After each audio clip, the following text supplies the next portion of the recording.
Assalamualaikum warahmatullahi wabarakatuh. Alhamdulillahirabbil alamin wa bihi nasta'inu ala umurid dunya waddin. Wassalatu wassalamu ala asyrafil anbiya'i wa imamil mursalin sayyidina wa maulana Muhammadin wa ala alihi washabihi ajma'in. La haula wa la quwwata illa billahil aliyil azim, amma ba'd. Anak-anak kelas 9 MTS NU TPS Kudus yang sedang belajar di rumah, pada kesempatan kali ini kita harus masih terus semangat belajar walaupun sedang dalam keadaan sedikit berbeda dengan keadaan biasanya. Walaupun belajar kali ini menggunakan daring, jangan sampai menyurutkan sedikit pun niat kita untuk selalu menambah ilmu di setiap hari. Jadi harus tetap semangat, jangan sampai kendor semangatnya. Pada materi kali ini mengambil kebetulan bab yang sebentar lagi akan kita praktekkan secara langsung, yaitu bab sholat Id. Jadi bab sholat Id di sini memang kebetulan waktunya sebentar lagi kita praktekkan di rumah kita masing-masing.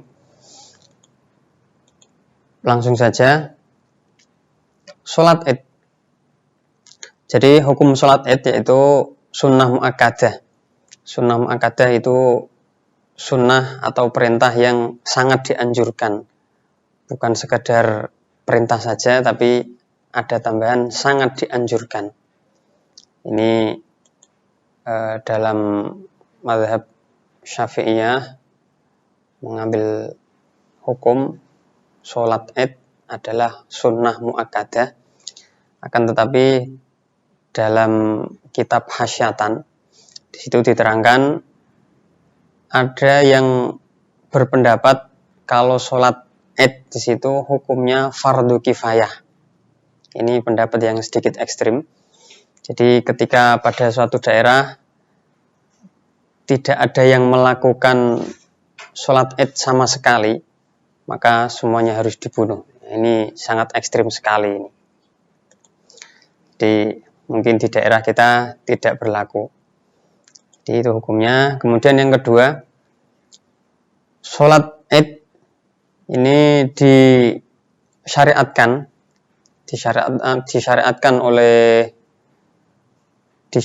kepada umat Muhammad mulai tahun kedua dari hijrahnya Nabi. Jadi ketika Nabi hijrah, ini tidak langsung diperintahkan melakukan sholat Id, tidak. Tapi pada tahun kedua baru diperintahkan. Mulai tahun kedua dari hijrah tersebut, Nabi selalu melakukan sampai beliau wafat, tidak pernah meninggalkan.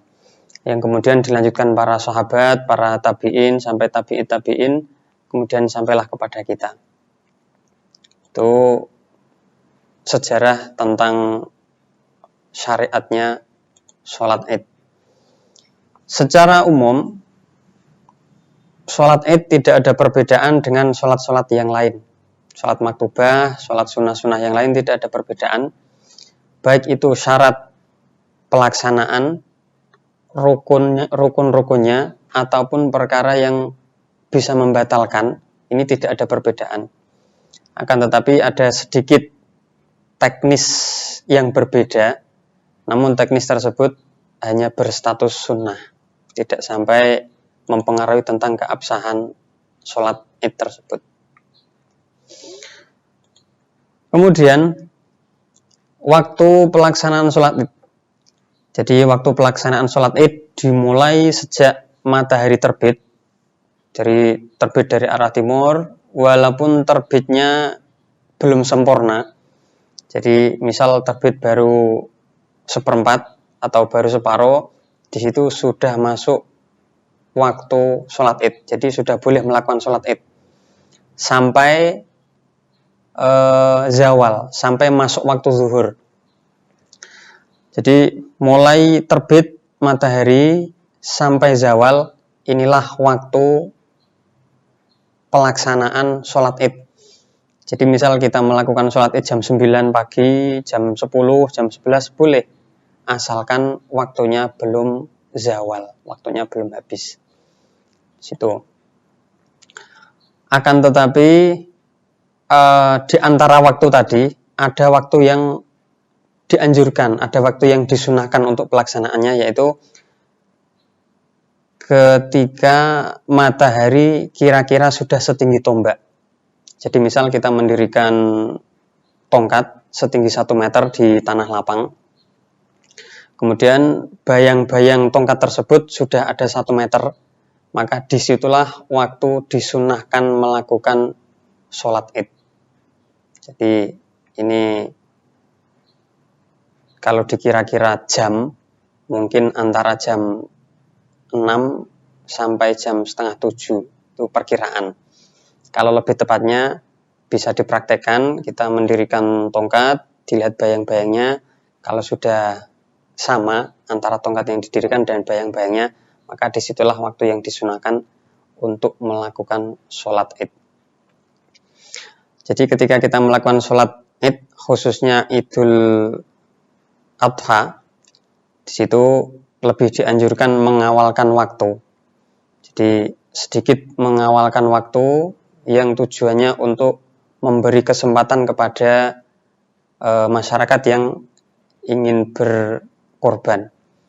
Jadi waktunya agak dipercepat supaya waktu untuk berkorban ada keleluasaan. Itu Idul Adha. Kalau Idul Fitri disunahkan memperlambat. Jadi memperlambat pelaksanaan sholat Idul Fitri, tapi cukup sedikit memperlambat. Jadi tidak terlalu diundur-undur. Jadi sedikit memperlambat dengan tujuan memberi kesempatan bagi mereka yang mau mengeluarkan zakat. Jadi ini. Kemudian tata cara sholat id.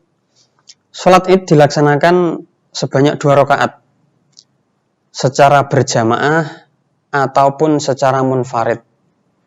Jadi sholat id boleh dilakukan secara berjamaah, boleh dilakukan dengan sendiri-sendiri atau munfarid. Khusus untuk yang berjamaah, setelah sholat 2 rakaat terdapat 2 khutbah setelahnya mengenai rukun-rukun khutbah sholat id. Tidak ada perbedaan dengan rukun khutbah pada sholat Jumat, yaitu ada 5. Di antaranya yang pertama, khatib atau khutbahnya harus ada hamdalah. Yang kedua, sholawat. Yang ketiga, berwasiat atau mengajak takwa kepada Allah.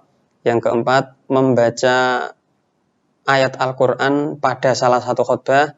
Kemudian yang kelima, mendoakan kaum muslimin muslimat. Itu syarat-syarat rukunnya khutbah, baik khutbah Jumat ataupun khutbah id. Jadi khutbah pada sholat id ini hukumnya sunnah, tidak wajib. Maka khutbahnya diakhirkan dari sholatnya. Kemudian praktek pelaksanaan sholat id yang pertama, jadi ini nanti dipraktekkan sendiri di rumah karena keterbatasan ruang dan waktu, maka kita cukup memberi teori saja. Yang pertama, sholat id didahului dengan niat. Jadi apapun ibadah ini harus didahului dengan niat. Kalau niatnya dilafalkan, pelafalan niat seperti pada umumnya niat, ini hukumnya sunnah. Jadi pelafalan hukumnya sunnah.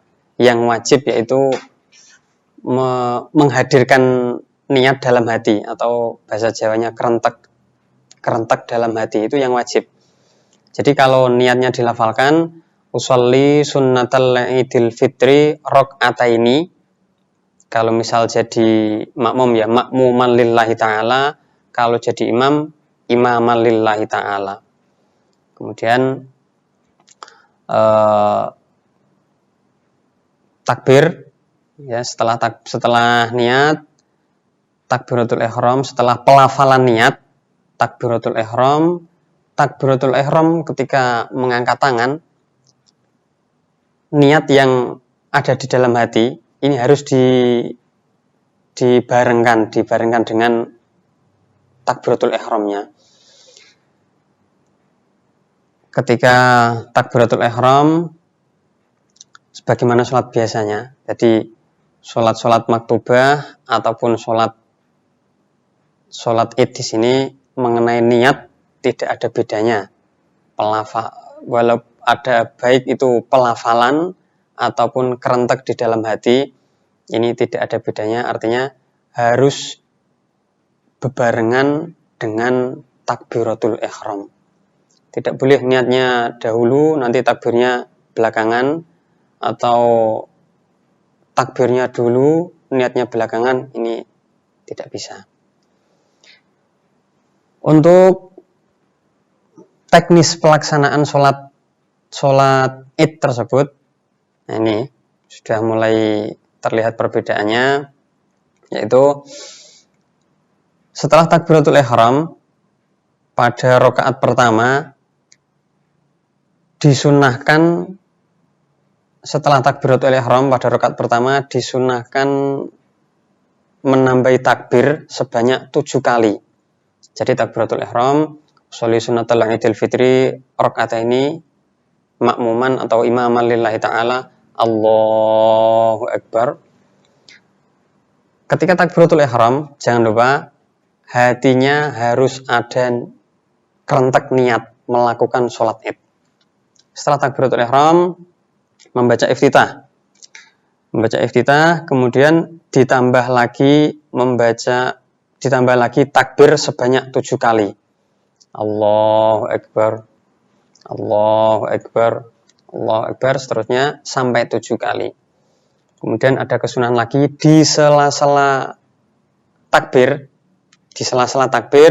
disunahkan membaca subhanallah walhamdulillah wala ilaha illallah wallahu akbar. Itu yang biasa kita sebut kalimat baqiyatus sholihat, atau ada keterangan lain boleh juga membaca Allahu Akbar kabira walhamdulillahi katsira wa subhanallahi bukratan wa asila. Ini boleh. Jadi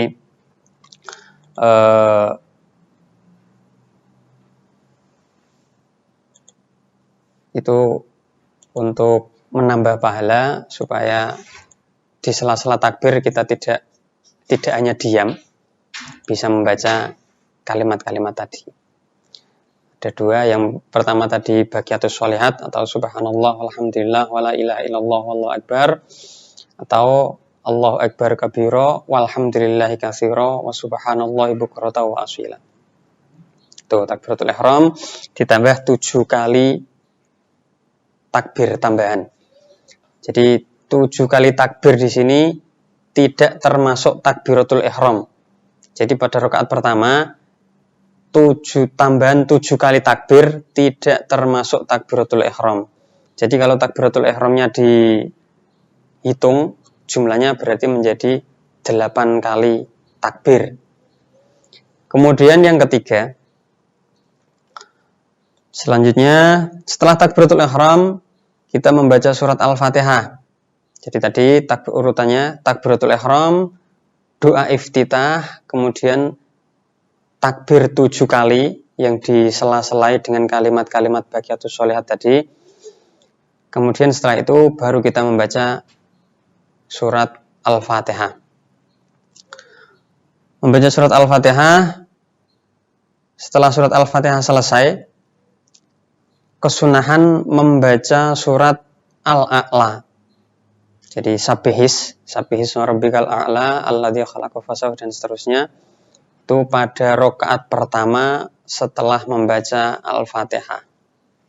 Setelah selesai, dilanjut dengan gerakan-gerakan yang sudah biasa kita lakukan pada sholat-sholat yang lain, yaitu ruku', i'tidal, sujud 2 kali, sujud, duduk di antara 2 sujud, kemudian sujud lagi, dan berdiri lagi, kembali ke rukun-rukun yang sama pada berdiri yang pertama, rakaat pertama tadi. Jadi ini sudah berdiri pada posisi rakaat kedua. Dalam posisi berdiri kembali ini, takbirnya ditambah 5 kali. Ada kesunahan membaca takbir sebanyak 5 kali selain takbir intikal. Jadi tadi ada takbir perpindahan dari sujud kedua pada rakaat pertama, perpindahan dari sujud kedua pada rakaat pertama menuju berdiri pada rakaat kedua. Itu namanya takbir intikal. Jadi takbir 5 kali di sini tidak termasuk takbir itu. Kalau misal takbir itu dihitung, jumlahnya berarti 6. Kemudian dilanjut membaca Fatihah. Jadi sebelum membaca Fatihah, takbir 5 kali tadi, dengan di sela-sela takbir tadi disunahkan membaca kalimah baqiyatus sholihat atau Allahu akbar kabira walhamdulillahi katsira wa subhanallahi bukrata wa asila. Sebanyak sela-sela takbir tadi. Kemudian setelah takbir 5 kali selesai, dilanjut membaca Fatihah. Setelah Fatihah selesai, disunahkan membaca surat Al-Ghasyiyah. Tadi yang pertama pada rakaat pertama membaca surat Al-A'la, kemudian pada rakaat kedua membaca surat Al-Ghasyiyah. Perlu kita garis bawahi bahwa tambahan 7 takbir pada rakaat pertama tadi hukumnya hanya sunnah. Begitupun pada rakaat kedua, tambahan 5 takbir pada rakaat kedua hukumnya pun sebatas sunnah. Jadi ketika kita lupa karena ini sholat tahunan, kita lupa menambah 7 takbir pada rakaat pertama dan lupa menambah 5 takbir pada rakaat kedua, ini tidak sampai mempengaruhi keabsahan sholat id. Jadi sholatnya tetap sah. Selanjutnya, setelah membaca surat Al-Ghasyiyah, kita lanjut ruku', i'tidal, sujud, duduk di antara 2 sujud, sujud kedua terakhir, kemudian tahiyat akhir. Nah, ini sudah tidak ada perbedaan dengan sholat-sholat yang lain. Maka setelah itu, setelah tahiyat atau tasyahud akhir selesai, salam. Pada sholat id di sini, setelah salam, bagi para makmum, khususnya para makmum, disunahkan tidak langsung beranjak dari tempat. Tidak disunahkan beranjak dari tempat, dengan tujuan di situ mendengarkan khutbah sholat, mendengarkan khutbah dari khotib. Jadi jangan terburu-buru, tapi menunggu khutbah terlebih dahulu. Ketika khutbah selesai, baru kita pulang ke rumah masing-masing. Sedikit tambahan, pada sholat pada hari id ini disunahkan membaca takbir atau yang biasa kita sebut dengan takbiran. Kalau istilah Jawanya itu takbiran. Bahasa Arab tapi sudah dijawakan takbiran. Takbiran di sini hukumnya sunnah, dibagi menjadi 2. Ada 2 macam. Yang pertama takbir mursal, yang kedua takbir muqayyad. Takbir mursal yaitu takbir yang dibaca dimanapun, baik itu di masjid, di pasar, di jalan, di rumah, dimanapun. kecuali di kamar mandi. Itu takbir mursal, yaitu takbir yang dibaca dimanapun dan oleh siapapun, laki-laki, perempuan, muda, tua, anak-anak, semua disunahkan. Itu pada sholat Id, waktunya mulai maghribnya atau ghurubus syamsi pada hari Idul Fitri sampai khutbah naik ke mimbar. Ini waktunya. Itu yang pertama. Kemudian yang kedua, takbir muqayyad. Jadi takbir muqayyad ini takbir yang dibaca setelah sholat. Ini khusus pada sholat Idul Adha. Waktunya mulai subuhnya hari Arafah sampai asarnya hari Tasyrik yang terakhir. Demikian pelajaran praktek ibadah kelas 9 MTSN UTBS Kudus. Semoga ada manfaatnya. Akhirul kalam. Wassalamualaikum warahmatullahi wabarakatuh.